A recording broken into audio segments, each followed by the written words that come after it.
Buenos días, hermanos, ¿cómo están? Gracias a Dios, un gusto verles, gracias a la misericordia de Dios. Estamos reunidos un domingo más. Hay personas que alrededor del mundo, hermano, el día de hoy ya no tuvieron la oportunidad de estar congregados en una iglesia cristiana o reunidos en familia, ¿verdad? Que han partido a la presencia del Señor. Y bueno, esto nos tendría que hacer conscientes de que en cualquier momento podemos ser llamados a cuenta, ¿verdad? Entonces tenemos que estar debidamente preparados y utilizando el tiempo para lo que nos fue dado durante el transcurso de nuestra vida en esta tierra, ¿verdad? Así que qué bueno, has tomado la mejor decisión, venir esta mañana a la iglesia del Señor, a glorificar su nombre y a continuar siendo edificados para su honra y para su gloria. Antes de iniciar, quiero que hagamos una oración por tres personas. Por Manuel Alejo, él es abuelito de nuestra hermana Atzayali y papá de nuestra hermana Pilar y nuestra hermana Saraí Alejo. Él tuvo un evento cerebral vascular en esta semana, una embolia, y ha tenido una afectación en el lenguaje y una afectación en su rostro también, y él seguramente va a tener que ser sujeto de rehabilitación. Vamos a orar también por la hermana María Eugenia, esposa de nuestro hermano Salvador. Ella se encuentra hospitalizada o fue hospitalizada durante la semana por un problema de baja en su azúcar importante. Y vamos a orar por la mamá de nuestra hermana Marichuy, que tuvo un accidente en su pie, ¿verdad, hermana? Hace unos días, en su mano, y entendemos que se está recuperando, ¿verdad, hermana? Bueno, vamos a orar por esto y por muchas cosas más, ¿verdad? En gratitud a Dios por su intervención en la sanidad y en la estabilidad de nuestra vida, por el hermano José Arriaga, que se está recuperando muy bien de su intervención quirúrgica, nuestra hermana Laura Chávez, ¿verdad? Que también está en el proceso de convalecencia de una operación de columna y de mano que tuvo en la semana pasada. Vaya, particularmente por esto que estamos mencionando.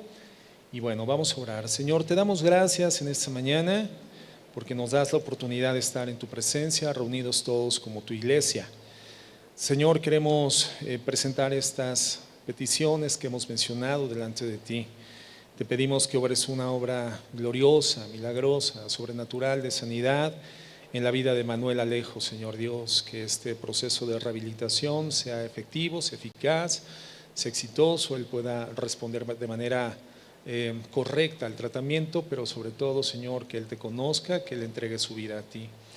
Oramos igualmente, Señor, por la hermana María Eugenia. Padre, te pedimos que tú des estabilidad al azúcar en su sangre, que su glucosa sea nivelada y que ella prontamente pueda estar nuevamente con nosotros juntamente con nuestro hermano Salvador.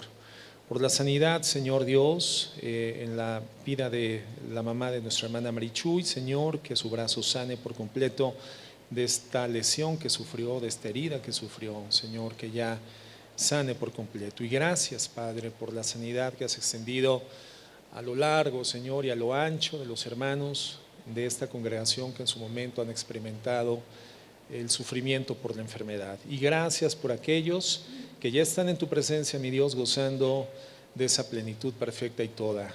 Señor, gracias, gracias. Bendecimos tu nombre en el nombre de Jesús. Amén.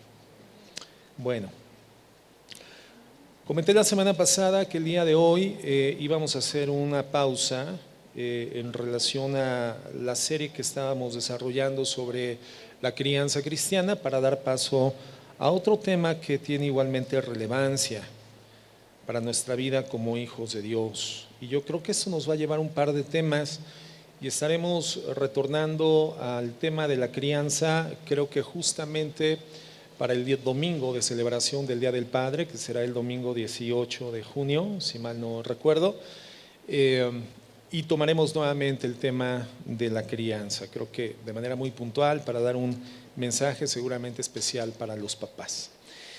Pero en esta mañana vamos a iniciar una miniserie, 2 temas en relación a la libertad del cristiano, la libertad del cristiano. Y vamos por favor a Gálatas 5 y vamos a dar lectura del versículo 13 al 16. Dice así: porque vosotros, hermanos, a libertad fuisteis llamados. Solo que no uséis la libertad como pretexto para la carne, sino servíos por amor los unos a los otros. Porque toda la ley es una palabra que se cumple en el precepto: amarás a tu prójimo como a ti mismo. Pero si os mordéis y os devoráis unos a otros, tened cuidado, no sea que os consumáis unos a otros. Andad en el Espíritu, digo pues, andad por el Espíritu, y no cumpliréis el deseo de la carne. Vamos a orar. Señor, queremos en esta mañana presentarnos delante de ti, reconociendo nuestra debilidad humana, nuestras limitaciones morales, espirituales, intelectuales, físicas. Por lo tanto, Señor, también reconocemos nuestra absoluta y total dependencia de ti para todo, Señor, para pensar correctamente, para hablar correctamente, para hacer lo íntegro, lo correcto, lo bueno, Señor, aquello que te bendice y glorifica. En esta mañana te pedimos la intervención de tu Espíritu Santo en ese acto de iluminar a nuestros corazones, tu palabra de verdad, para que podamos retornar a nuestras casas y a nuestra vida durante esta semana con esos preceptos al respecto de la libertad perfectamente definidos en nuestra mente, alma, en conciencia, y podamos desempeñarnos, Señor, con esa libertad con la que tú nos has hecho libres. Bendecimos tu nombre en Cristo Jesús. Amén. Lo que dice el verso 13 es importante, creo que delimita muy bien cuál es la orientación del mensaje que en esta porción bíblica el Espíritu Santo a través de Pablo quiere darnos. Dice: porque vosotros, hermanos, a libertad fuisteis llamados. Y el concepto de libertad es uno que en términos culturales la sociedad cree tener muy bien definido, muy bien delimitado. Pero el punto es que aquí la delimitación no es dada por el ser humano, la libertad es dada por Dios. La delimitación de la libertad es establecida por el Señor. Y nos dice: solamente que no uséis la libertad como pretexto para la carne, sino servíos por amor los unos a los otros. Vivimos en una época, hermanos, en la que las personas, hombres y mujeres, en su amplia diversidad y en su gran capacidad de vincularse a través de agrupaciones de toda índole, piensan que están viviendo la libertad, piensan que como sociedad hemos alcanzado la liberación. La libertad es la palabra central de cualquier movimiento ideológico de la actualidad. Haz lo que quieras y vive como quieras. Digamos que esa es la declaración ideológica del movimiento de la libertad actualmente. Toda autoridad moral es menospreciada y es derribada si se interpone al movimiento de libertad. El motor entonces del ser humano es el deseo de su propio corazón. Es un deseo centralizado en sí mismo. Entonces la movilidad del ser humano se establece en el egocentrismo. Somos egoístas. Al pecado hoy le denominamos socialmente derecho al estilo de vida. Todos tenemos derecho al estilo de vida que deseemos establecer e implementar para nuestras perspectivas personales. En tanto mi perspectiva personal se vea alcanzada, el objetivo de mi vida se vea en la mira como una factibilidad, entonces estoy dispuesto a defender el alcance de mi derecho al estilo de vida a cualquier precio, a cualquier costo. Y por lo tanto, en aras de esa libertad, somos capaces de derribar cualquier oposición a nuestro estilo de vida. Ahora, por supuesto, esto no es libertad en términos de definiciones bíblicas, porque Jesucristo dijo y dejó establecido en Juan 8:34 lo siguiente: Jesucristo respondió: en verdad os digo que todo el que comete pecado es esclavo del pecado. Todo el que comete pecado, esclavo es de su pecado. Entonces entendemos por qué movimientos como la igualdad de género o movimientos ideológicos como el empoderamiento femenino no tienen el poder de darnos la libertad. Cualquier otro tipo de liberación, hermano, es falaz, no sirve, no existe, no es genuina, su oferta es irreal. ¿Por qué? Porque Jesucristo dijo en Juan 8:36: así que si el Hijo os hiciere libres, seréis verdaderamente libres. Si el Hijo os libertare, seréis verdaderamente libres. Entonces entendemos que la libertad es el resultado de vincularnos en una relación viva y eficaz con nuestro Señor Jesucristo. Este podría ser, digamos, nuestra declaración ideológica, nuestra declaración de fe o nuestro manifiesto como hijos de Dios. Si el Hijo os libertare, seréis verdaderamente libres. El cristianismo entonces, hermanos, es verdadera liberación. Verdadera liberación. Un cristiano, una persona que ha sido librada por la redención en Jesucristo, ha experimentado entonces la verdadera libertad. Y por tanto le es completamente imposible identificarse con cualquier otro movimiento de aparente liberación.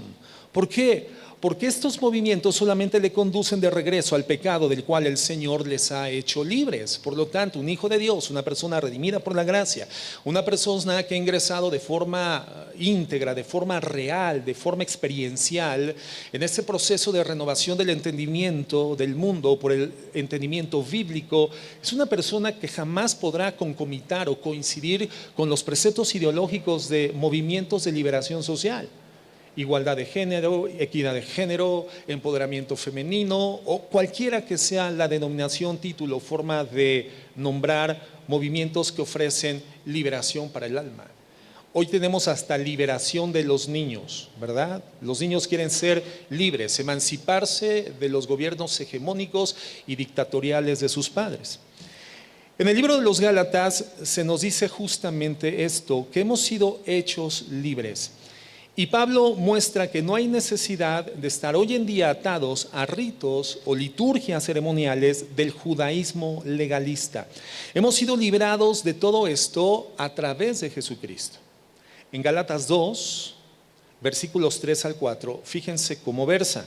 Dice la Escritura: pero ni aun Tito, que estaba conmigo, fue obligado a circuncidarse, aunque era griego.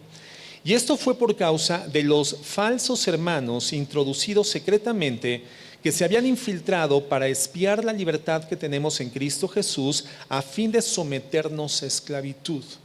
O sea, aquí Pablo está tratando el tema judaizante, el tema de estos judíos que habían aparentemente procedido al cristianismo por vía de la fe en los méritos de Cristo, pero que intentaban infiltrar nuevamente las prácticas rituales, ceremoniales, las fiestas, los días de luna, todo el sistema ritual judío del Antiguo Testamento, a fin de que los cristianos pudieran dar cumplimiento a preceptos legales y en los preceptos legales cumplidos poder experimentar una aparente libertad.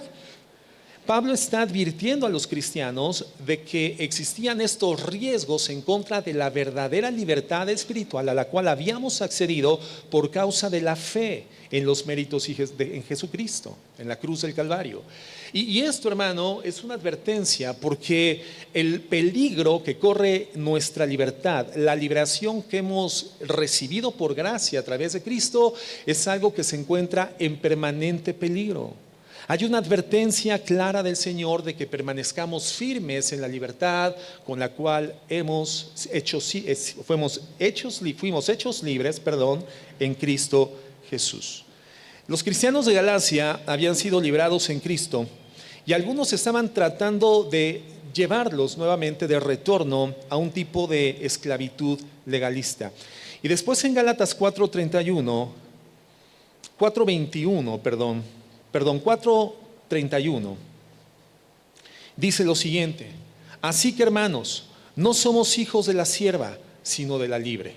Eso es una alegoría, esto es una ejemplificación que el apóstol Pablo hace en relación a Isaac como hijo legítimo de Sara, el hijo sobre quien reside la promesa de Dios, contra Ismael, el hijo de la sierva de Sara llamada Agar, el hijo de la esclava. Entonces aquí Pablo, no voy a explicar mucho esto porque no es el tema, pero Pablo habla de Sara como la libre y Agar como la esclava, y nos compara a nosotros como hijos de la libre, hijos de Sara, aquellos sobre quienes es depositada generacionalmente la promesa que Dios hace a Abraham desde la antigüedad, que en Abraham serían benditas y libres todas las naciones de la tierra. Hoy, dice Pablo, nosotros no somos hijos de esclavitud, hoy somos hijos de libertad. Entonces, Pablo, inspirado por el Espíritu Santo, demuestra que los cristianos son personas verdaderamente libres. personas liberadas. Hemos sido liberados de todo tipo de esclavitud externa. Y particularmente en este libro de los Gálatas, esta libertad implica haber sido sacados de los ceremonialismos judíos. Nosotros vemos los ceremonialismos judíos como algo que culturalmente está muy distante de nuestras realidades. Sin embargo, la mayor parte de nosotros somos procedentes, venimos de una fuente religiosa que igualmente se encontraba totalmente atada a ceremonialismos de carácter cultural. Ritos, ceremoniales, códigos morales de comportamiento que nos aseguraban en su cumplimiento un acceso a la libertad en Dios. Y propiamente, hermano, no era otra cosa sino el decálogo moral, los 10 mandamientos de la ley de Dios, del libro del Éxodo, del Antiguo Testamento, revestido de rituales de un catolicismo romano que de ninguna manera nos permitía acceder en su cumplimiento a la libertad en la que solamente Jesucristo puede hacernos libres. ¿Qué pasó con la religión católico romana, hermano? Bueno, simplemente se saltaron la cruz. Es decir, si nosotros vemos los rituales de las ceremonias judías del Antiguo Testamento y vemos los rituales de las ceremonias católico-romanas, nos damos cuenta de que en términos simbólicos son prácticamente las mismas reglas ceremoniales y rituales. Se saltaron la cruz, hermanos, y ahora utilizan la cruz solamente como un símbolo representativo, pero los elementos rituales y ceremoniales siguen esclavizando a los seres humanos que se encuentran ahora bajo la estructura de ese esquema religioso. Entonces, cuando Pablo habla del ceremonialismo judío del cual liberta Jesucristo, bueno, culturalmente a nosotros no nos correspondió ese ceremonialismo judío, pero nosotros somos libertados por Cristo de nuestros propios ceremonialismos. Toda forma de vida religiosa, hermano, es un ceremonialismo ritual, litúrgico, toda, absolutamente. Entonces, es importante definir qué es nuestra libertad en Jesucristo, para no utilizar este concepto de forma equivocada y terminar justificando desvíos morales en aras de la libertad. Por cuanto somos libres en Cristo, entonces podemos tener cualquier tipo de vida, defender cualquier estilo de vida, porque somos libres de la ley. ¿Significará eso la libertad? Bueno, es lo que vamos a ver precisamente en el estudio. Cuando decimos que como cristianos somos liberados, nos referimos a lo que involucra la libertad cristiana y la forma en la que opera la libertad cristiana. Y es lo que vamos a abordar con la guía del Espíritu Santo. ¿Qué es la libertad cristiana? ¿Qué significa cuando digo que soy libre en Cristo?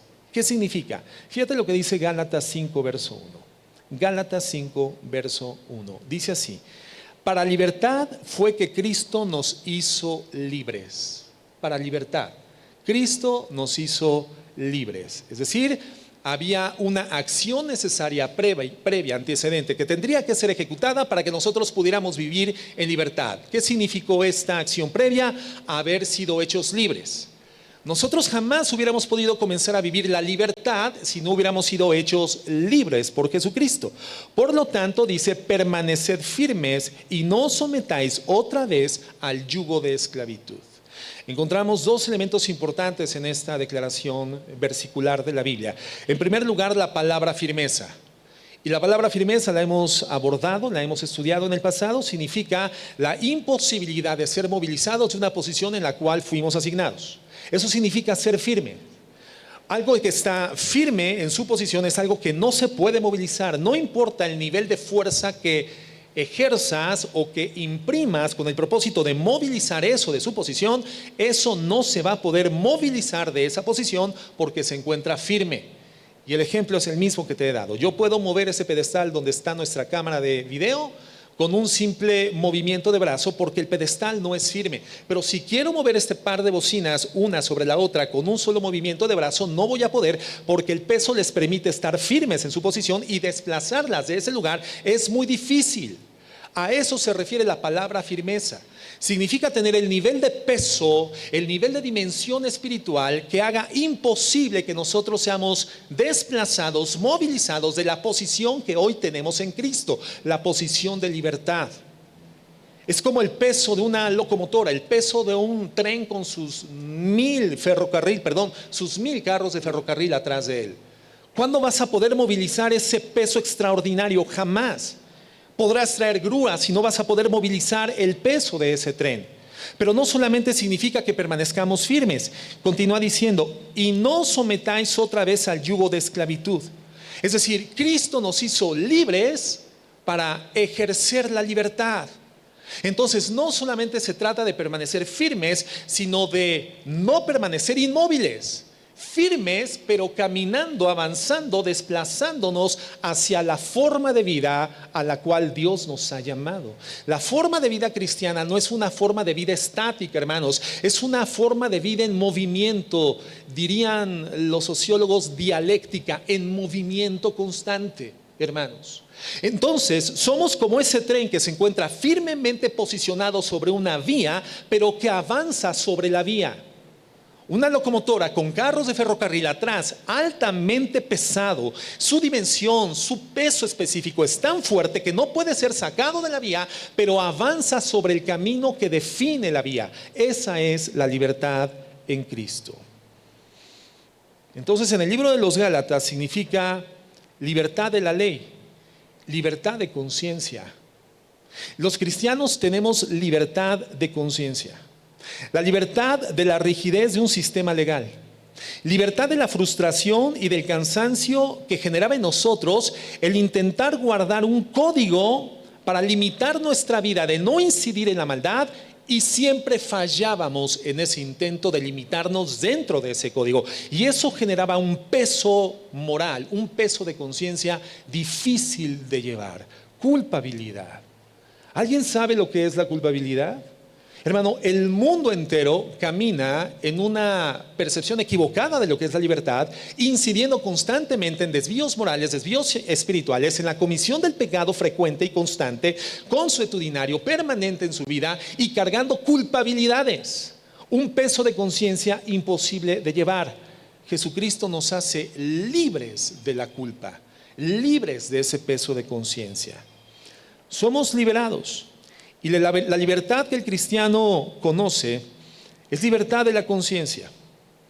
Esa conciencia, como te comentaba, que nos oprimía al darnos cuenta de que como seres humanos no podíamos estar al nivel de la santidad de Dios. Pero hoy ya no tenemos esa opresión. ¿Por qué? Porque hoy entendemos, no es nuestro mérito, no es nuestro rendimiento insuficiente, sino la gracia de Jesucristo la que nos catapulta al nivel de la santidad de Dios. Eso es la gracia. ¿Tú quieres una definición teológica de lo que es gracia? Gracia es esta facultad sobrenatural que por el sacrificio de Cristo en el Calvario hoy tenemos de ser catapultados al nivel de la santidad de Dios.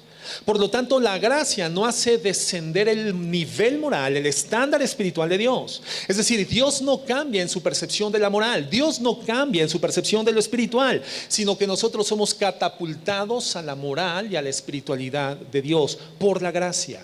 La gracia es una catapulta que nos permite llegar a la verdadera libertad. Efesios 1:5. Efesios 1:5. Dice así: Dios decidió de antemano adoptarnos como miembros de su familia al acercarnos a sí mismo por medio de Jesucristo. Nosotros formamos parte de la familia de Dios ¿por medio de quién, hermanos? Por medio de Cristo, no por medio de la religión, no por medio de filosofías, no por medio de sistemas de pensamiento, sino por medio de Jesucristo. El Señor decidió de antemano adoptarnos. Estoy en la Nueva Traducción Viviente. Es este versículo, pero en la Nueva Traducción Viviente porque lo dice de manera muy clara. Dios decide entonces de antemano adoptarnos como miembros de su familia al acercarnos a sí mismo por medio de Jesucristo. Eso es precisamente lo que Él quería hacer y le dio gran gusto hacerlo. En la Reina Valera dice, por el puro afecto de su voluntad. Aquí en la Nueva Traducción Viviente se traduce como dice, y le dio gran gusto hacerlo. Verso 6, de manera que alabamos a Dios por la abundante gracia que derramó sobre nosotros los que pertenecemos a su Hijo amado. Damos gracias a nuestro Dios, alabamos a nuestro Dios por esta abundante gracia que derramó sobre nosotros los que hoy pertenecemos a su Hijo Jesucristo. En la Reina Valera dice, para alabanza de la gloria de su gracia, con la cual nos hizo aceptos en el amado. Hoy somos aceptados por Dios por gracia. Es decir, Dios no iba a descender su estándar moral para aceptar lo que era inaceptable moralmente. O sea, Dios no iba a descender en su percepción sobre el pecado, lo que significa el pecado, el poder de deterioro moral, espiritual, físico y conductual que genera el pecado en el ser humano. Dios no iba a aceptar jamás al pecador en su condición de pecado. Por lo tanto, lo que hace Dios no es descender al nivel del pecador, sino hacer que el pecador, por la gracia, ascienda al nivel de la santidad de Dios. Eso es la gracia. ¿Y por qué lo hace Dios? Por el puro afecto de su voluntad. Entonces, hemos sido hechos hijos de Dios, hombres y mujeres morados, habitados por el Espíritu Santo, ya no ligados por restricciones externas, sino libres por el Espíritu Santo para actuar a través del crecimiento en madurez y libertad que vamos desarrollando internamente. Y ahorita voy a explicar esto. El cristianismo, entonces, hermanos, no es esclavitud a un sistema religioso. El cristianismo es libertad absoluta. Eso es el cristianismo. Si tú continúas desarrollando hoy lo que percibes como tu vida cristiana dentro de un esquema ritual religioso de rendimiento y cumplimiento moral, y esto evidentemente continúa agobiando tu vida, tu conciencia continúa siendo constantemente culpada, hermano, quiero decirte, no estás viviendo la libertad del cristianismo. Estás viviendo sometido, esclavizado a un sistema que continúa hegemonizando tu mente, tu conciencia y no te permite caminar firme en esa vía que te conduce a la forma de vida de libertad que por Jesucristo hoy tenemos acceso. Y hay cristianos que lamentablemente continúan viviendo bajo estructuras de rendimiento y de virtud humana, pensando que en ese rendimiento y virtud van a alcanzar la aceptación de Dios. Y no han entendido que somos aceptos delante de Dios por el puro afecto de su voluntad, por medio de los méritos de Jesucristo, en Jesucristo. Entonces, a través de Cristo hemos sido librados del esfuerzo constante de los rituales religiosos. El esfuerzo constante de los rituales religiosos. El antiguo pacto era legal y era algo externo. Y fue dado no para hacernos santos, hermanos, como ser humano, no, sino para demostrarnos la excelsitud de la santidad de Dios y para mostrar a los seres humanos que no podíamos hacerlo por nosotros mismos. La ley no tenía la intención de hacernos santos, sino de mostrar el nivel inaccesible, inalcanzable de la santidad de Dios, y para podernos demostrar que por mérito humano, rendimiento humano, por capacidad humana, por religiosidad, jamás podríamos llegar al nivel de la santidad de Dios. Para eso era la ley. La ley era una especie de espejo, lo he comentado, donde veíamos reflejada la santidad de Dios, pero también veíamos nuestra pecaminosidad. Entonces el ser humano tomaba la ley de Dios e intentaba limpiarse de su suciedad, y lo único que hacía era embarrarla más. La ley no tenía el poder de cambiar al ser humano, pero sí era eficaz en mostrar el nivel de la santidad de Dios. La ley contenía todos los símbolos externos para retratar el sacrificio necesario para el pecado. Eso era la ley. Un retrato que nos hablaba de un sacrificio que sería necesario en el futuro para poder eliminar para siempre de la escena moral y espiritual del ser humano la presencia del pecado. Retratos para hablarnos de la necesidad de un sacrificio. Eran retratos del sacrificio que estaba por venir. Y una vez que el sacrificio vino en Jesucristo, entonces ya no hay más necesidad de símbolos. Ya no hay más necesidad de símbolos. Es como el hombre que corteja a la mujer con la que quiere compartir la vida, casarse, y entonces le entrega símbolos que hablan de su amor. ¿Cuál es un símbolo de un amor romántico, por ejemplo? Unas flores, globos con un corazón, unos chocolates. Bueno, algunas mujeres dicen, a mí mejor invítame una pizza y no me traigas flores, ¿verdad? Y con eso me vas a demostrar cuánto me amas, una buena hamburguesa. Bueno, todos esos eran símbolos de afecto, actitudes de camaradería. Pero hermano, tú una vez que te casas con esa mujer a la que dices que amas, no te vas a pasar toda la vida llevándole flores y no te vas a pasar toda la vida alimentándola con pizzas y hamburguesas, ni con chocolates, ¿verdad? Ahora lo que necesitas es vivir el amor en términos prácticos y manifiestos, una vida de sacrificio, una vida de entrega, una vida de servicio. Ese es el amor. Hoy estás casado con esa mujer. Los símbolos son importantes, son recordatorios, pero finalmente lo que esa mujer necesita de ti es la manifestación viva del amor. El amor de Dios entonces, hermanos, se vio tipificado en el Antiguo Testamento a través de esos símbolos que retrataban lo que a través de un sacrificio futuro haría Dios por la humanidad. Esta salvación de la condición de pecado que le esclavizaba a una condición eterna de muerte, separación eterna de Dios. Pero cuando ese retrato tiene cumplimiento con el sacrificio vivo y de muerte de nuestro Señor Jesucristo y con su plena resurrección, entonces los símbolos del Antiguo Testamento, los símbolos de la ley dejan de tener sentido, ya no son necesarios. Entonces, la libertad cristiana es tomar todo lo que Cristo provee, ser liberados de tener que satisfacer o cumplir un código legal para intentar agradar a Dios, estar libres de la frustración de no poder agradar a Dios, estar libres de ese conjunto de reglas rituales que tendríamos que guardar en el pasado.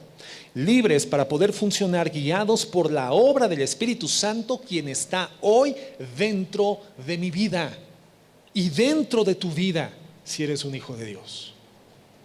Y todo esto viene como resultado de la fe en Jesucristo.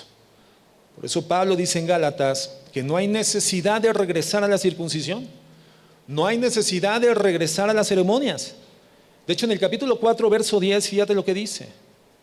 Hay una advertencia puntual de Pablo por el Espíritu Santo. Dice: guardáis los días, los meses, los tiempos, los años. Me temo de ustedes que haya trabajado en vano con vosotros. Les está reprochando que retornaron a las prácticas antiguas de la ley. Retornaron a los retratos, retornaron a los símbolos, guardan los días, guardan los meses, los tiempos, los años. Me temo de ustedes que haya trabajado en vano con vosotros. Es decir, están caminando hacia atrás. Estaban regresando a cosas que ya se habían acabado. No más ceremoniales, está diciendo Pablo, no más rituales, no más circuncisión, porque hoy son libres. Pero es importante señalar que la ley moral de Dios no ha cambiado. La ley ceremonial, la ley religiosa, la ley civil son elementos legales, hermanos, que fueron echados a un lado a través del cumplimiento del sacrificio de Cristo, que retrataban todos esos elementos legales. Pero el segmento de la ley de Dios que habla de la forma de vida moral, la ley moral de Dios, hermano, no ha cambiado. Tampoco la obligación moral del creyente para con esa ley moral. Eso no ha cambiado. La ley moral de Dios, hermano, de hecho, es incluida en nuestra libertad. Esta libertad de la ley ceremonial y ritual, obviamente para los judíos era algo muy difícil de asimilar, porque representó para ellos una piedra de tropiezo en términos reales, porque el judío estaba acostumbrado a vivir su vida enteramente bajo un sistema legal. Y no solamente esto, sino que se enorgullecía de vivir bajo la estructura de un sistema de leyes. El judío creía que lo único que tenía el pecado, hermano, lo único que tenía el poder de detener el pecado era la ley. Lo único que tenía el poder de mantener aquietadas o delimitadas las pasiones humanas y que éstas no se desbordaran era la ley. Y en la dispensación del Antiguo Testamento, la realidad es que era así. La única forma de detener el pecado era estableciendo reglas y hacer que el castigo fuera algo verdaderamente serio como consecuencia de la infracción a la ley. Por eso en el Antiguo Testamento encontramos que el castigo para el adulterio, por ejemplo, ¿cuál era? La muerte. Ese era el castigo ejemplar en el Antiguo Testamento. En el Antiguo Pacto, hermanos, entonces entendemos que esa era la forma de frenar la pecaminosidad. Y Pablo entra y ahora le dice a los Gálatas, estas reglas ya no son necesarias. Pero el judío promedio, digamos, no lo entendía de esta forma. Y ellos decían, no, Pablo, si tú quitas estas prohibiciones y penas, no hay nada que nos pueda llevar a frenarnos en la comisión del pecado, no hay nada que pueda evitar que las pasiones humanas se desborden. Pero el judío incrédulo, hermano, el judío incrédulo no sabía lo que significaba ser salvo y tener al Espíritu Santo morando dentro de su vida. De hecho, esa es la definición de un cristiano. ¿Quién es un cristiano? Aquel en quien habita el Espíritu Santo de Dios. Y si el Espíritu de Cristo no está en él, dice la Biblia, no es de Cristo. El judío pecador no entendía este precepto. Pensaba que ante la eliminación de los preceptos de la ley, los preceptos rituales y ceremoniales, entonces habría un desbordamiento inevitable de las pasiones y la pecaminosidad. Pero lo que Pablo les dice es, no han entendido por su incredulidad que hoy los lineamientos de la ley moral, de la conducta, del buen vivir, de la integridad y de la santidad no son el resultado de estar vinculados a un poder coercitivo externo, sino el resultado de responder a una relación interna. La relación con la persona de Dios a través de su Espíritu Santo. Fíjate lo que dice Juan 16:7. El Señor Jesucristo dice lo siguiente, Jesús: pero yo les digo la verdad, les conviene que yo me vaya. Le está hablando a sus discípulos. ¿De verdad convendría que Jesús se retirara de la cercanía de los discípulos? Imagínate que nosotros vivimos con el Señor Jesucristo, convivimos con Él de forma cotidiana y un día nos da este anuncio: me voy a ir de ustedes, pero les conviene que yo me vaya de ustedes. ¿Cuál sería nuestra respuesta? No, no te vayas. ¿En dónde está la conveniencia de que tú nos dejes? ¿En dónde está la conveniencia de que tú seas retirado de nuestra vida, Señor? No nos conviene que te vayas. Pero el Señor Jesucristo dice: les conviene que yo me vaya, porque si yo no me fuera, el Consolador no vendría a vosotros. Mas si yo me fuere, os lo enviaré. Quien envía al Espíritu Santo, hermanos, es Jesucristo mismo. Y cuando Él venga, y fíjate por qué nos convenía, cuando Él venga, convencerá al mundo de pecado, de justicia y de juicio. De pecado por cuanto no creen en mí, de justicia por cuanto voy al Padre y no me veréis más, y de juicio por cuanto el príncipe de este mundo ha sido ya juzgado. Aún tengo muchas cosas que decirles, pero ahora no las podéis sobrellevar. Pero cuando venga el Espíritu de verdad, hay cosas, hermanos, que estaban reservadas para los cristianos hasta el momento en el cual se diera el advenimiento del Espíritu Santo. Cosas que en ese momento el Señor Jesucristo sabía que no era conveniente ni pertinente revelar, enseñar a sus discípulos, porque no podrían comprenderlas. Pero con el Espíritu Santo morando dentro de ellos, recibirían la iluminación, la revelación, el velo de muchas cosas sería recorrido, sería quitado, y ellos verían nítidamente elementos fundamentales de la voluntad de Dios por el Espíritu Santo. Por eso convenía que Cristo se retirara y el Espíritu Santo nos fuera enviado por Él mismo, para poder comprender cosas que sin la presencia del Espíritu Santo serían absolutamente indecodificables para nuestra inteligencia, indescifrables para nuestro razonamiento. Entonces, cuando Él venga, el Espíritu de verdad, Él los va a guiar a toda la verdad, porque no hablará por su propia cuenta, sino que hablará todo lo que oyere y os hará saber las cosas que habrán de venir. Él me glorificará, porque tomará de lo mío y os lo hará saber. Todo lo que tiene el Padre es mío, y por eso dije que tomará de lo mío y os lo hará saber. Entonces, ahora como creyentes, hermanos, no requerimos de un código ritual o ceremonial. Ya no. Tenemos a quien tiene el poder de refrenarnos desde el interior de nuestras vidas. Tenemos al Espíritu Santo dentro de nosotros, y su poder dentro de nosotros es mucho mayor que nuestra capacidad de detenernos frente a las limitantes de cualquier ley. Limitantes que además, si somos honestos, no nos limitaban. Leyes que además no nos refrenaban. Paredes y bardas y murallas restrictivas que constantemente violentábamos. Entonces entendemos que para los judíos, que estaban acostumbrados a ver la ley como el único factor controlador que los detenía ante el pecado y evitaba que cobrara una dimensión libre o incontrolable, la enseñanza de la libertad cristiana representaba para ellos una amenaza real. Ahora, ¿cómo lo podríamos comprender y percibirlo desde la perspectiva judía de aquel tiempo? Bueno, imagínate que sucediera que el gobierno establece que a partir de mañana lunes las leyes, todas las leyes van a dejar de existir.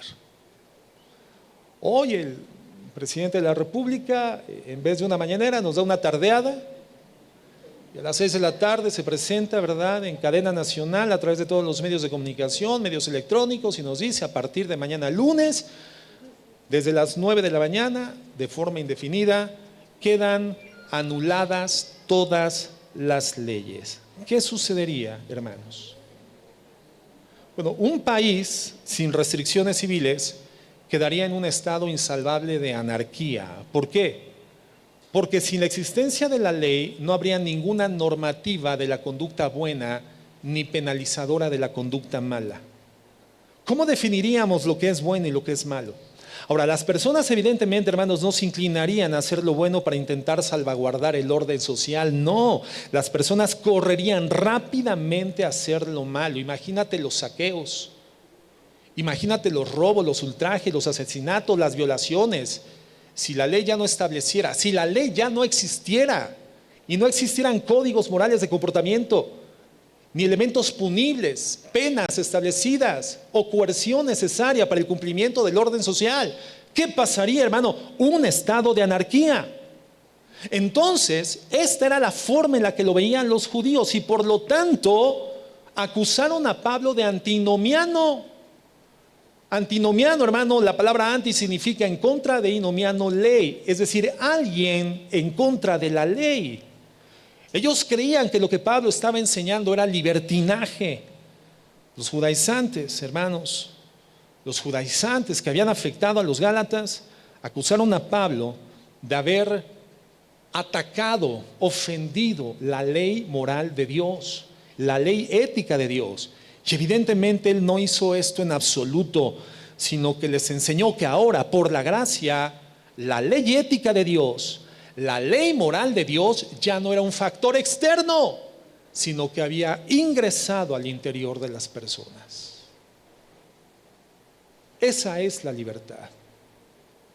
Cuando la ley moral de Dios, hermano, ya no es un factor externo que me obliga, ya no es la reacción a un código de conducta, sino que ahora es interno y es la respuesta a una relación con Dios.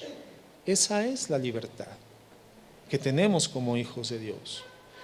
Los judíos no entendieron que la ley moral se hace interna cuando viene Jesucristo a vivir al interior de una persona. Del antiguo pacto y la ley mosaica al Nuevo Testamento y la ley de Cristo, hermanos, nada ha cambiado en la mente de Dios. De la ley mosaica y el Antiguo Testamento a la ley divina, la ley de la libertad en Cristo Jesús y el Nuevo Testamento, en la mente de Dios, hermanos, no ha cambiado nada. Las cosas siguen siendo exactamente iguales. ¿Tú crees que Dios tiene la misma ética actualmente que tenía en el Antiguo Testamento? ¿Tú crees que el estándar moral de Dios del Antiguo Testamento es el mismo estándar moral del Dios del Nuevo Testamento? La respuesta es sí. En Dios, hermanos, no hay cambios, porque Dios es eterno. En Él no hay sombras, en Él no hay mudanza, en Él no hay variación. Santiago 1:16, fíjate cómo lo dice. Dice: amados hermanos míos, no erréis, no se confundan, no se hagan pelotas, diríamos, ¿verdad? No se confundan. Toda buena dádiva y todo don perfecto desciende de lo alto, del Padre de las luces, en el cual no hay mudanza ni sombra de variación. Es decir, que el pensamiento del Dios del Antiguo Testamento es el pensamiento del Dios del Nuevo Testamento, sin ninguna sombra, sin ninguna variante, sin ningún cambio. ¿Por qué? Porque es el mismo Dios. ¿Qué dice Hechos 13:8? Dice: Jesucristo es el mismo ayer, hoy y por los siglos. O sea que Dios es inmutable. Dios no cambia. Dios es el mismo. Entonces, hermanos, entre el Antiguo Testamento y el Nuevo Testamento, la diferencia no está en Dios. No, la diferencia está en nosotros, gracias a la redención. La diferencia es que hoy ya no vivimos bajo un régimen de esclavitud. Y no que la ley nos esclavizara, sino que la ley nos demostraba que el pecado nos mantenía esclavizados y por eso no podíamos cumplir la ley. Por eso la ley no tenía poder de cambio sobre el pensamiento y la moral humana. La ley era insuficiente para generar un cambio en el ser humano, pero era perfectamente suficiente para mostrar la santidad y la moral excelsa de Dios. Fíjate lo que dice Romanos 8, verso 3. Dice, pues lo que la ley no pudo hacer, fíjate qué fue lo que la ley no pudo hacer, ya que era débil por causa de la carne. ¿Quién es débil, la ley o la carne? ¿Qué le dijo Jesucristo a sus discípulos más cercanos? Velad y orad para que no entréis en tentación, porque a la verdad el espíritu está dispuesto, mas la carne es débil. A ver, hermanos, ¿la carne es débil? Sí. ¿Y entonces por qué muchas veces continúa gobernando nuestras vidas? A ver, la inclinación de tu carne, estar en el internet, en tus redes sociales, ¿verdad? En la oscuridad de tu habitación, con la luz de tu celular, durante largas horas en la noche, ¿es débil o es fuerte esa inclinación? ¿Es fuerte o es débil? Es fuerte. La inclinación de ver la televisión en vez de orar, ¿es fuerte o es débil? Es fuerte. La inclinación de comer más lo que debes de comer cuando ya te sientes satisfecho y además sabiendo que hay cosas que no deberías de comer por tu condición de salud, ¿es una inclinación fuerte o débil? ¿Y de dónde viene? De la carne que nos lleva al pecado. Entonces, ¿la carne es débil? ¿O es fuerte? Ya nos quedamos así, ¿verdad? Bueno, nos vemos el próximo domingo. No, no es cierto. No, hermanos, la carne es débil ante los preceptos morales de la ley. La carne es débil ante los preceptos morales de la ley. Y como la ley no tiene el poder de cambiarnos de malos a buenos, entonces la carne se convierte en un gobernante dictador, dictatorial, arbitrario, en contra de nuestra debilidad moral y humana. Es fuerte para gobernar nuestros deseos y débil para obedecer a la ley. Por eso el Señor Jesucristo dice, velad y orad para que no entréis en tentación. El espíritu está dispuesto, pero la carne es débil para poder obedecer los deseos del espíritu, pero fuerte para gobernar la voluntad de los seres humanos. Eso es lo que era imposible para la ley. Dios lo hizo. Lo que era imposible para la ley por la debilidad de la carne, continúa diciendo el verso 3 de Romanos 8, Dios lo hizo posible. ¿Cómo? Enviando a su propio Hijo en semejanza de carne de pecado, y como ofrenda por el pecado, condenó al pecado en la carne, para que el requisito de la ley se cumpliera en nosotros, que no andamos hoy ya conforme a la carne, sino conforme al Espíritu. ¿Cuál es el requisito de la ley? Que seamos buenos, que seamos santos, que tengamos comunión con Dios, como dice la hermana, que oremos, que leamos la palabra de Dios, que respetemos, que nos amemos, que nos entreguemos mutuamente, sacrificialmente, que tengamos vidas piadosas, misericordiosas y dadivosas, liberales, que perdonemos el pecado ajeno, que no seamos vencidos en lo malo, que venzamos con el bien el mal. Eso significa que si tenemos enemigos les demos de comer, de beber y los cubramos del frío. Eso es lo que la ley establece. ¿Y cómo lo hace posible Dios? No a través de la ley, sino por medio de Jesucristo. Para que el requisito de la ley se cumpliera. ¿Cuál era el requisito de la ley? Que seamos buenos. Cristo hace lo que la ley no puede, hacernos santos delante de Dios. Entonces la ley nos mostraba la santidad de Dios, pero no tenía el poder de llevarnos a vivir en santidad. Hoy por la gracia ya no vivimos refrenados por la ley externa, no, sino bajo el refreno interno de la presencia del Espíritu Santo que mora dentro de nosotros. Eso es un cristiano, hermanos. Una persona que está siendo habitada por el Espíritu Santo. Una persona morada por la persona del Espíritu Santo, Dios en la persona de su Espíritu Santo. Entonces, hermanos, ya no vivimos reaccionando a un código, sino respondiendo a una persona. Eso es el cristianismo. Una relación con Dios a través de la presencia de la persona de su Espíritu Santo, morando en nuestro interior, a la cual nosotros hoy respondemos afirmativamente. Esa es la diferencia. Entonces, la ley moral no fue echada a un lado en su sentido real. Por ejemplo, en Hechos 10, Dios le dice a Pedro que ya no tendría restricciones alimentarias, restricciones alimenticias, a las cuales a lo largo de toda su vida, Pedro, como buen judío, había estado circunscrito, ¿verdad? Eso tenían los judíos, un cumplimiento ritual muy riguroso sobre normatividades fundamentales para el pueblo de Dios, y entre esas normatividades fundamentales estaba el sistema de alimentación, el sistema alimentario. Pero fíjate lo que sucede en Hechos 10:13. Dice lo siguiente: y le vino una voz, ¿a quién? A Pedro, y esa voz le decía: levántate, Pedro, mata y come. Entonces Pedro dijo: Señor, no, porque ninguna cosa común o inmunda he comido jamás. Volvió la voz a él la segunda vez: lo que Dios limpió, no lo llames común. O sea, Dios le estaba mostrando a Pedro que habían terminado las restricciones alimenticias, las ceremonias, porque la ley ceremonial tenía solamente dos funciones, hermanos, y las dos funciones ya habían sido cumplidas. La primera función era hacer que Israel fuera una nación única, distinguible de todas las demás naciones del mundo conocido a través de sus hábitos, sus conductas, sus rituales y sus ceremoniales. Tenían que hacer cosas que les llevaban a ser identificados como diferentes a las demás naciones. Ese era uno de los principales propósitos. Y el segundo propósito era retratar un sacrificio venidero, el sacrificio del Mesías. Y una vez que el sacrificio del Mesías se efectuó, entonces ya no eran necesarias las ilustraciones. Entonces, una vez que la salvación es concretada en la cruz por nuestro Señor Jesucristo y la iglesia de Dios es establecida, ya no hay necesidad de lo anterior. El judío y el gentil, dice la Biblia, son unificados en Jesucristo, se hacen uno. Entonces, la ley ceremonial es echada a un lado.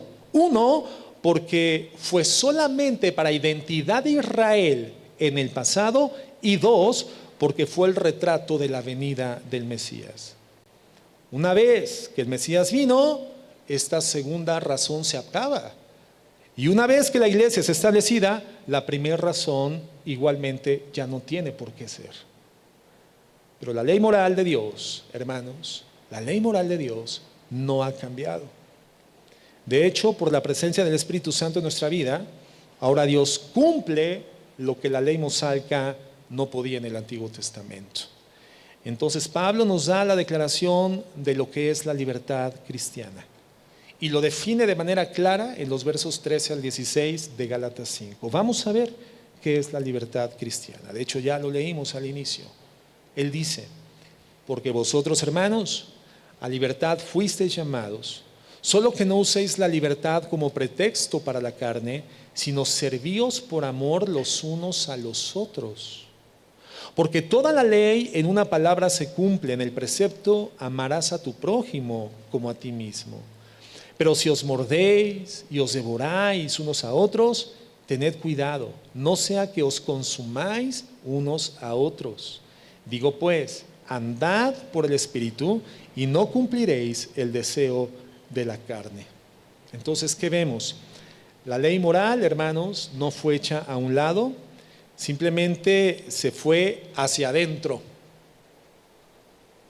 El sacrificio de Cristo, la redención por los méritos del Señor, la justificación, la salvación, el acto sustitutivo de Cristo en la cruz del Calvario, no echa a un lado la ley, sino que la mete adentro de nosotros, la echa para adentro de nosotros. Entonces, hoy podemos cumplirla internamente por poder divino. en lugar de ser cumplida externamente por poder humano. Hoy la vivimos internamente por poder humano, por poder divino. No es ya externa, es interna. Y bueno, Pablo fue acusado de antinomiano, es decir, de estar contra la ley. Y entonces en estos versículos que acabamos de leer, Pablo demuestra que el cristianismo no está contra la ley moral de Dios, al contrario. Un teólogo decía que el cristianismo es como un estrecho puente que está por encima del cruce de dos corrientes de agua. Ustedes han visto cuando dos corrientes de agua se vinculan, se unifican. Yo veía la otra vez un reportaje en internet que mostraba justamente el lugar donde se junta el océano Pacífico con el océano Atlántico. No sé si han visto ese video, pero aún la coloración de las aguas es diferente. Una es más azul que la otra es más grisácea o verdosa, y se ve una línea divisoria entre ambos colores perfectamente definida. Da hasta un poco de temor, ¿no? Navegar en aguas así. ¿Dónde estoy? ¿Estoy aquí? ¿Soy de aquí o soy de allá? Bueno, pues dependiendo de dónde estés navegando, ¿no? Pero este teólogo decía que el cristianismo es como un puente muy estrecho que se tiende por encima del cruce de dos corrientes de agua. Una de las aguas es limpia y cristalina, pero con una gran fuerza que es mortal. La otra corriente de agua es pantanosa, está sucia, está contaminada. La primera corriente pura y mortal es el legalismo. Y viene con gran justicia, pero ahí el hombre no se puede mantener a flote por él mismo, al final se ahoga dentro de esa corriente de agua. La otra corriente es el libertinaje. Quien cae ahí muere ahogado dentro de su suciedad. Entonces el cristiano está en el puente equilibrado entre la destrucción del legalismo y la suciedad del libertinaje. El creyente nunca debe de perder su equilibrio.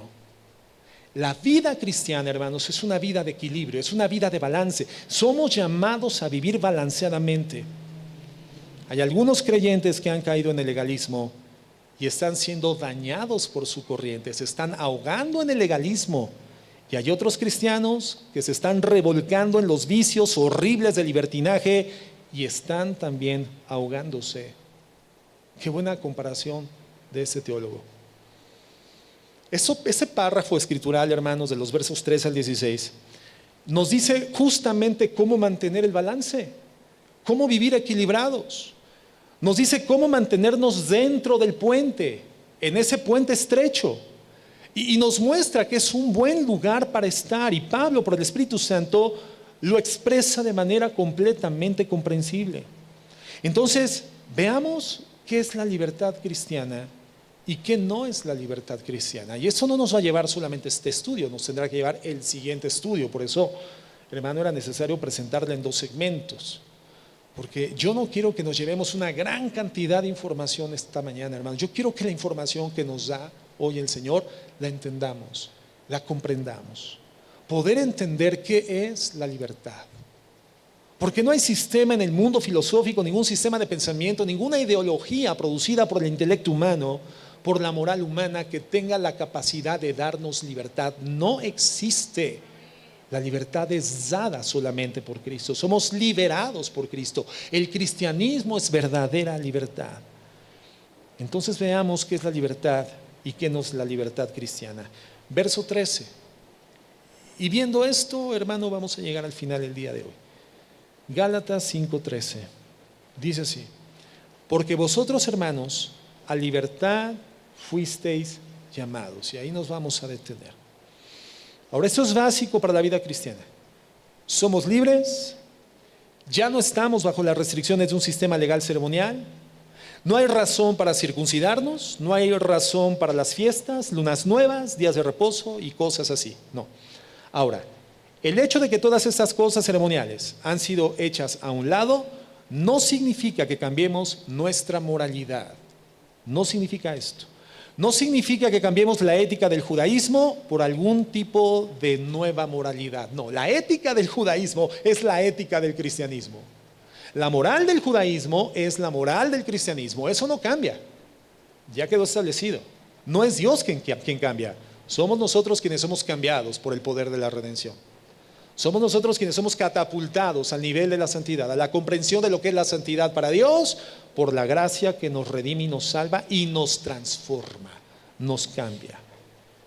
Entonces, no es un cambio en el contenido de la ley moral de Dios, es un cambio en la manera en la que Dios cumple esa ley. Pasamos del impulso del temor externo a lo interno, del código de ética externo a la presencia del Espíritu Santo dentro del creyente, y esa es la diferencia hoy en día. Quiero ver una ilustración. Éxodo 21, por favor. Éxodo 21. En Éxodo 21, hermanos, encontramos una cantidad importante de instrucciones que están directamente conectadas con los 10 mandamientos de Dios, que precisamente Dios define en Éxodo 20. Entonces, encontramos en Éxodo 21 muchos elementos ceremoniales. Y vamos a leer con atención. Éxodo 21, verso 1, dice así: estas son las ordenanzas que pondrás delante de ellos. Le está diciendo a Moisés: tendrás que poner estas ordenanzas delante del pueblo. Y viene una: si compras un siervo hebreo, te servirá 6 años, pero al séptimo saldrá libre sin pagar nada. Eso definía la ley. Si entró solo, saldrá solo. Si tenía mujer, entonces su mujer saldrá con él. 6 años de esclavo, el séptimo es libre. Si llegó casado, queda libre juntamente con su mujer. Es decir, su matrimonio también queda libre de la esclavitud. Pero si el siervo insiste, verso 4. Si su amo le da mujer, es decir, él entró a ser esclavo y ya siendo esclavo, su amo le da mujer y ella le da a luz hijo o hijas, la mujer y sus hijos serán de su amo y él saldrá solo. ¿Por qué? Porque la mujer y los hijos no habrían cumplido los 6 años establecidos por la ley. Lo entendemos, ¿no? El precepto legal. Ya podemos ser abogados, hermanos. Muy bien. Pero si el siervo insiste diciendo: amo a mi señor y a mi mujer y a mis hijos, no saldré libre, entonces su amo lo traerá a Dios y lo traerá a la puerta o al quicial, y su amo le horadará la oreja, es decir, le perforará la oreja con una lenza y le servirá para siempre. Ahora fíjate, esto es una maravillosa ilustración, clarificadora. Este hombre sirve durante 6 años bajo la fuerza de una instrucción legalista, porque tenía que hacerlo de esa manera. Pero el 7º año puede irse como un hombre libre. Pero ¿qué hace este hombre con su libertad? Él dice: quiero tomar mi libertad para servir a mi amo porque lo amo. Quiero tomar mi libertad, y mi libertad, mi libre albedrío va a ser utilizado con el propósito de servir a mi amo, ya no por un mandato legal, sino motivado por amor. Ahora, no hay ninguna diferencia entre lo que este hombre hizo los primeros 6 años y lo que hace el resto de su vida. ¿Cuál es la única diferencia? La única diferencia es que ha dejado de ser un ordenamiento externo y se convirtió en un deseo interno. ¿Nos damos cuenta? Esto, hermano, que cuando lo leemos a vuelo de pájaro de manera superficial diríamos: ay, ¿cómo es que Dios permitió la esclavitud? O sea, ¿te das cuenta cómo son retratos de cómo opera la gracia? Son símbolos representativos de lo que sucede en la vida de una persona cuando cree en Jesucristo, cuando por el evangelio rectamente trazado la persona cree en la redención que está definida por los méritos de Cristo en la cruz del Calvario. Sucede esto, hermano. La moral no cambia. Pero la moral, que era un cumplimiento a una demanda externa establecida legalmente en la ley, hermano, hoy se convierte en una convicción interna. Ese esclavo hizo lo mismo el resto de su vida que hizo durante los primeros 6 años, pero ya no por un mandato interno, sino por el amor interno que existía hacia su amo. Entonces la libertad cristiana es hacer lo que la ley moral de Dios define, no por temor a las consecuencias, hermano, sino por amor a Dios. Es como la persona que comienza a habituarse a hacer ejercicio. Hermano, cuando no estamos habituados a hacer ejercicio y comenzamos a hacerlo los primeros días o semanas, es algo tortuoso. De hecho, por eso, hermano, entre las ofertas mercantiles del mundo hoy en día, con menos nivel de efectividad a largo plazo, son los gimnasios, los spinning, los crossfits y el TRX, creo que se llama. Me acaban de contar de una disciplina que está mejor que el crossfit, hermano. No estoy promoviendo ninguna disciplina deportiva, ¿verdad? Quien quiera meterse a jugar canicas o hacer spinning lo puede hacer. Pero me decían del TRX, no, es como el CrossFit, pero así, ya está, con tales variantes. ¿Y cómo llegamos al CrossFit el primer día, hermano, o al TRX o al spinning? Llegamos motivados, pero ¿cómo salimos con la determinación de no regresar jamás? Porque es algo difícil. ¿Y qué sucedería, hermanos, si eso sucede en nuestra infancia y adolescencia? Y aunque no querramos, el Padre nos lleva y nos dice, lo tienes que hacer, tienes que tener acondicionamiento físico, tienes que tener una buena salud y esto va a ser benéfico para el futuro. Hermano, el niño, el adolescente lo hace forzado, pero cuando esto se convierte en un hábito, entonces lo hace por convicción. Lo hace por convicción. Ya no es necesario el factor externo que obliga. Ya hay una condición interna que te propulsa a hacer lo que sabes que es bueno. Ya no necesitas a un papá que te esté latigando. Es una convicción interna. Es como el lavado de dientes. O sea, ¿qué niño de 5 años de edad se levanta de la cama diciendo, no me lavé los dientes? No, tiene que ir el papá o la mamá, sacarlo de la cama y decirle, vete a lavar los dientes. ¿Por qué? Porque son cosas que si no se establecen en función de una fuerza externa, jamás formarán parte de la condición interna de la persona. La diferencia es que la ley no podía introducir a la condición humana la santidad de Dios. Jesucristo sí. Y esto es lo que sucede con nuestras vidas. Hoy, hermano, ya no es por un factor externo. Hoy vamos caminando hacia lo que es íntegro, a la práctica de la santidad. Vamos progresando en santificación, en comunión con el Señor. Entendemos la importancia medular de nuestra comunión con Cristo.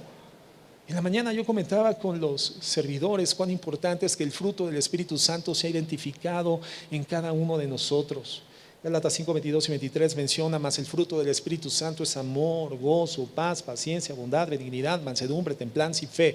9 características de un solo fruto definido como el fruto del Espíritu Santo. Y yo comentaba con los servidores, esto es básico, es indispensable para los servidores de la iglesia.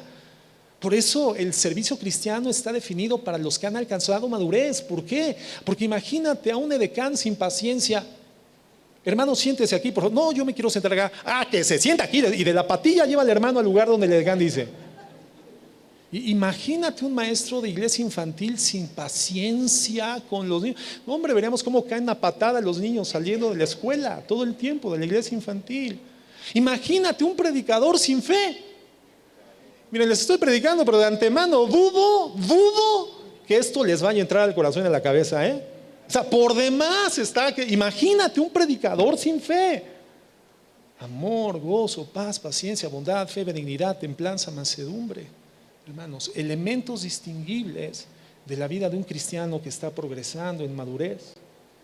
Pero la única manera en la cual el fruto del Espíritu Santo puede ser claramente distinguible en nuestras vidas es a través de cultivarlo. El cultivo del fruto del Espíritu Santo no es otra cosa sino la devoción, la comunión con Dios diaria.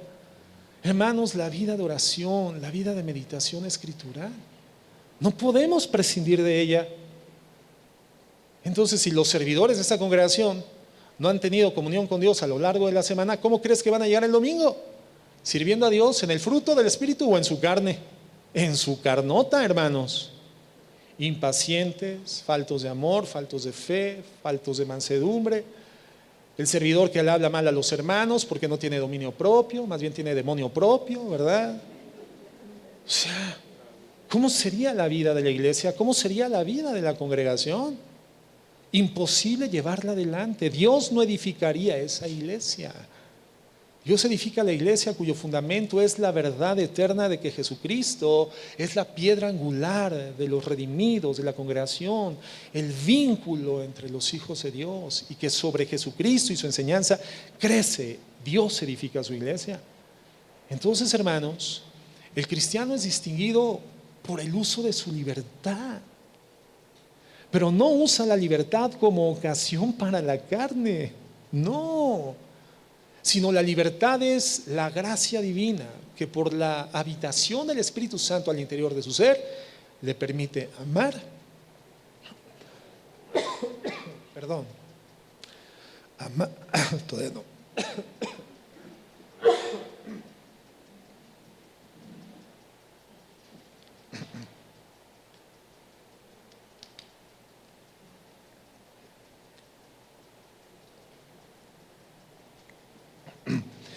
Por la presencia del Espíritu Santo, entonces le permite amar y obedecer la ley moral de Dios.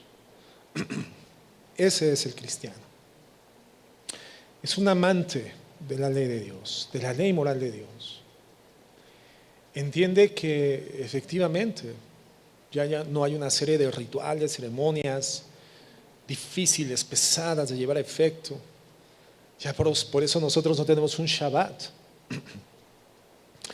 Estaba escuchando una información histórica, hermanos, sobre una de las sectas del judaísmo antiguo, en donde la celebración del sábado, hermano, involucraba ni siquiera el ir al baño a hacer las necesidades fisiológicas. Imagínate nada más. O sea, el cumplimiento del sábado, del Shabbat, del guardar el sábado, lo llevaban al punto de ni siquiera ir al baño. Qué terrible, ¿no? ¿Cómo esperaban el lunes esos judíos, verdad? Que ya sea lunes, que ya sea lunes.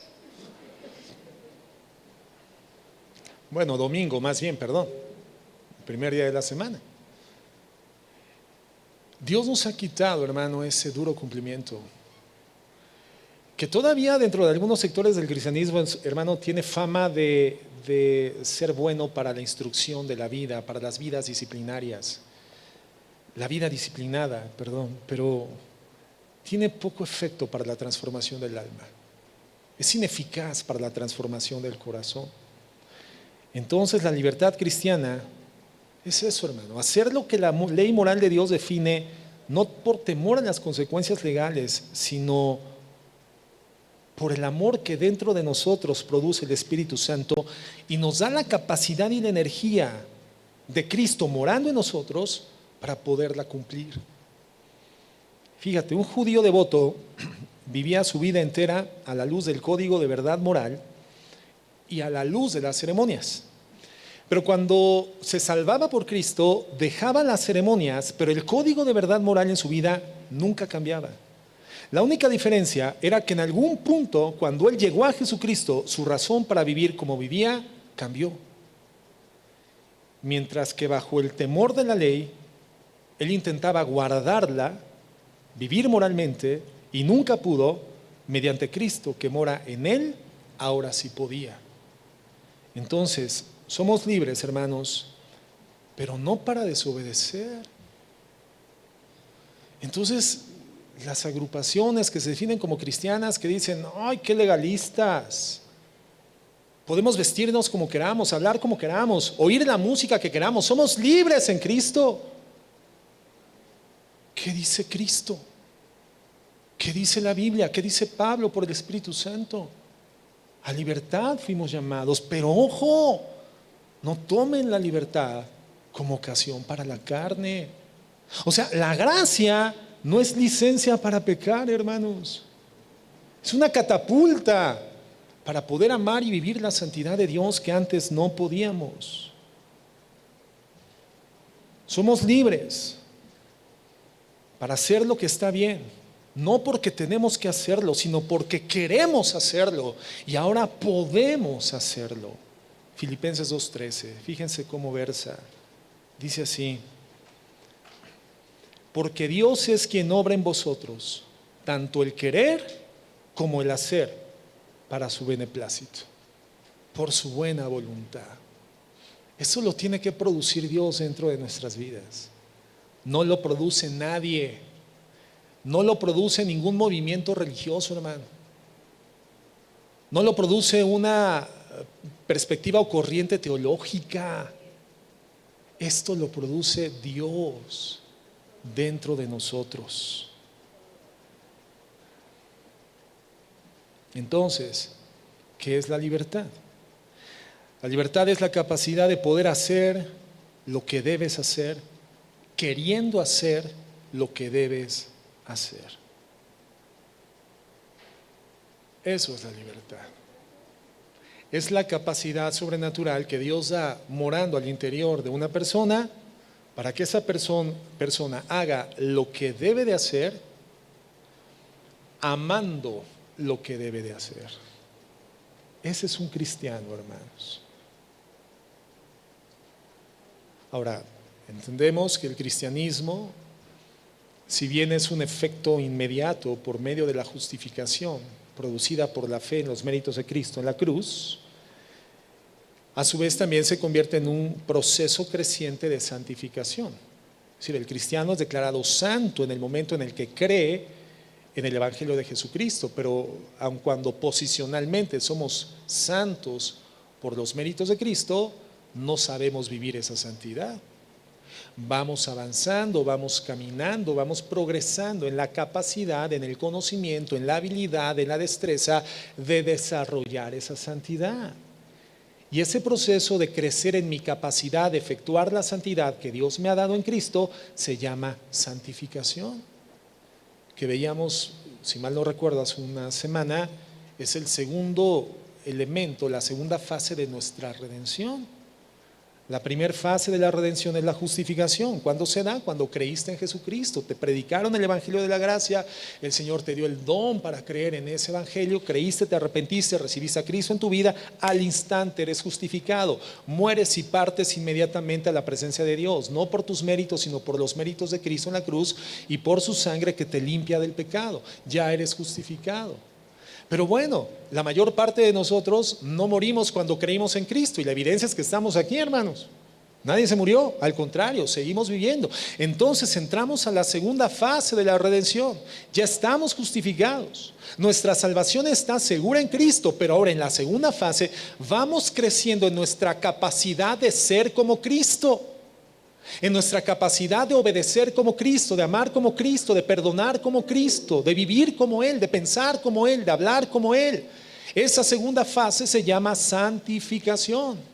En la primera fase, la justificación, fuimos libres de la culpa del pecado. Ya no nos pueden culpar del pecado para determinar si vivimos o morimos eternamente. Nuestro juicio fue juzgado en Cristo, en la cruz del Calvario. Esa es la sustitución. Él entró en nuestro lugar, nos sustituyó y recibió el pago que nosotros merecíamos. La sentencia inclementemente fue ejecutada sobre el cuerpo de carne de Cristo. El pecado humano ameritaba, demandaba un cuerpo donde ser juzgado. El cuerpo en el que es juzgado el pecado es el cuerpo del Cristo, no el nuestro. Él nos sustituye. Y cuando creemos en el poder de ese sacrificio, cuando creemos en la perfección de Jesús, somos justificados. Él recibió el juicio en nuestro lugar. Nosotros recibimos el beneficio de que el juicio fue efectuado, que es el perdón. Somos perdonados. Entonces ya no hay culpa por el pecado, porque la culpa fue juzgada en Cristo. Pero ahora entramos a la segunda fase, que es la santificación, donde ahora, siendo morados por el Espíritu Santo, hoy podemos comenzar a amar a Dios, amar su ley moral. Hoy por el Espíritu Santo morando en nosotros podemos comenzar a relacionarnos realmente con Él, cultivar una relación con Él y comenzar poco a poco a mostrar el resultado de una salvación en Cristo y una comunión con Dios a través de Cristo. Una vida íntegra y santa, cada vez más visible, creciente. Eso es santificación. Entonces, en la segunda fase llamada santificación, estamos siendo libres de la influencia del pecado. En la justificación somos libres de la culpa del pecado. En la santificación estamos siendo cada vez más libres de la influencia del pecado. El pecado allí está y quiere continuar influyéndonos, pero en Cristo esa influencia cada vez pierde efecto más y más y más. Y la influencia de la ley de vida en Cristo Jesús tiene más peso en nosotros y por lo tanto podemos vivir controlando la pecaminosidad de nuestras vidas, mostrando nuestro amor a Dios y nuestro amor a la ley moral de Dios. La tercera fase es hacia donde vamos caminando, que es cuando recibamos Un cuerpo glorificado como el cuerpo de la gloria de nuestro Señor Jesucristo, donde ya no tiene cabida el pecado. En la glorificación seremos libres para siempre de la presencia del pecado. Entonces, justificación, libres de la culpa. Santificación, libres de la influencia. Y en la glorificación seremos libres para siempre de la presencia del pecado. Hoy estamos en la santificación. ¿Quién se santifica? ¿Quién desea ser cada vez más puro? El Hijo de Dios. Porque solamente los hijos de Dios tienen esta esperanza que nos lleva a purificarnos todos los días como Jesucristo es puro, dice Pablo. Entonces, hermanos, ¿qué es la libertad? La libertad es la capacidad de poder hacer lo que debemos de hacer, queriendo hacer lo que debemos de hacer. Esta es la información con la que en esta semana, hermano, tenemos que desarrollar nuestra meditación. Yo te sugiero que cuando vengas a la iglesia entiendas que es un aula, es un salón de clases. Hay una materia de estudio que es Jesucristo, un libro de texto que es la Biblia y un maestro que es el Espíritu Santo. Y nosotros somos el alumnado. Vengamos con nuestros cuadernos, nuestras plumas, tomemos las notas, los apuntes, los textos bíblicos, los comentarios que impacten el corazón. ¿Para qué? Para que cuando retorne a mi casa durante la semana yo pueda estar estudiando, reestudiando, meditando, repasando esto que Dios me está dando. Hay hermanos que dicen, no, yo oigo al pastor fulanito de tal, sutanito de Abraham y menganito de Juan. Qué bueno, hermano, todo eso está muy bien. Si son personas que predican con integridad, eso está muy bien. Pero a ver, hermano, entonces, ¿para qué estás en una iglesia local? ¿Cuál es la principal fuente de alimentación espiritual que Dios va a utilizar para edificar tu vida espiritual? Tu iglesia local. Pero hoy tenemos la idea de la iglesia global, ¿no? Y más después de la pandemia. Cuando se dio la restricción de no reunirnos en las iglesias cristianas, bueno, pues todo era a través de los medios. Y gloria a Dios por los medios. Pero hermano, los medios no sustituyen a la iglesia local. Sigue siendo la principal fuente alimenticia espiritual de tu vida como creyente. Por eso Dios te integra a una iglesia local. Por eso los cristianos no andamos de una iglesia en otra como antes, ¿te acuerdas? Donde nos agarraba el domingo al mediodía y nos metíamos. Y ya nos tocaba en Santa Rita descalza y después nos tocaba en San Gervasio Redentor, ¿verdad? Y donde nos agarrara. O a las 6 de la tarde, antes de llegar a la tarde del domingo, para no sentirnos tan culpables, ¿verdad? Y llegábamos antes de la bendición. Ay, cuando menos alcancé la bendición. No, no es así, hermanos. En Cristo no es así. En Cristo Dios, por su Espíritu Santo, te integra a una iglesia local, porque a través de esa iglesia local Dios va a alimentarte espiritualmente. Entonces, diligentemente, tú tendrás que venir con tu Biblia, aunque sea en tu dispositivo electrónico. De preferencia una Biblia impresa, porque en el dispositivo te entran WhatsApps, te entran Messengers, te llegan notificaciones, estás leyendo la Biblia y de repente te llegan las notificaciones y eso te distrae.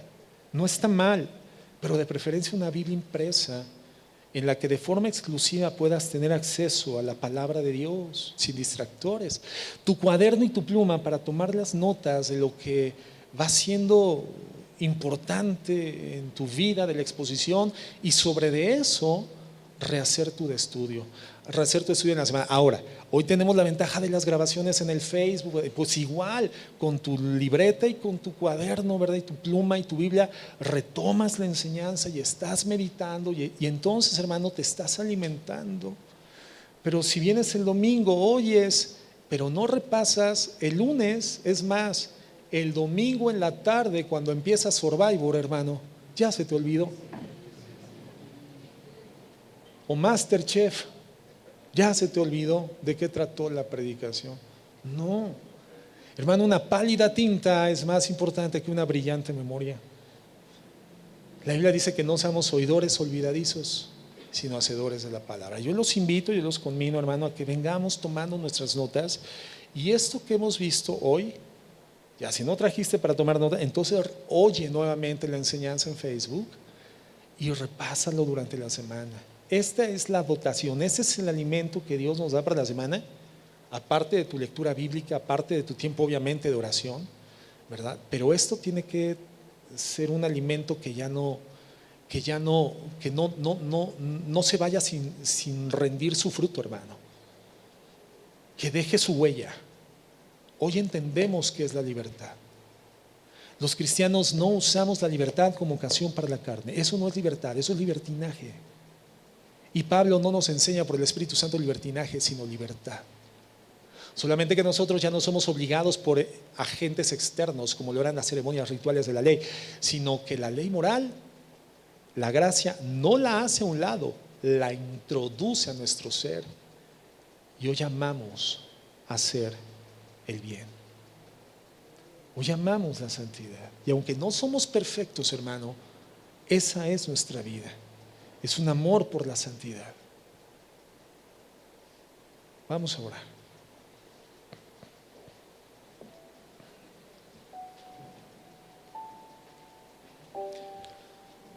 Señor, queremos bendecir tu nombre y queremos exaltar tu majestad. Tú eres Dios, Señor, y no hay Dios fuera de ti. Gracias, Señor, por liberarnos. Nos has liberado para servirnos los unos a los otros en amor. Porque toda la ley tiene cumplimiento en este precepto: amarás a tu prójimo como a ti mismo. Y antes, amarás a Dios por sobre todas las cosas, con toda tu mente, tu alma, tus fuerzas y tu corazón. Entendemos lo que es andar por el Espíritu y no cumplir los deseos de la carne. Señor, tus hijos decimos amén a esta palabra, amén a esta verdad. Señor, no tomaré la libertad como licencia para pecar. Mi libertad es para poder hacer, sin que nada me coercione externamente, lo que te bendice, lo que te agrada y lo que te glorifica, como resultado de que hoy la ley está dentro de mí.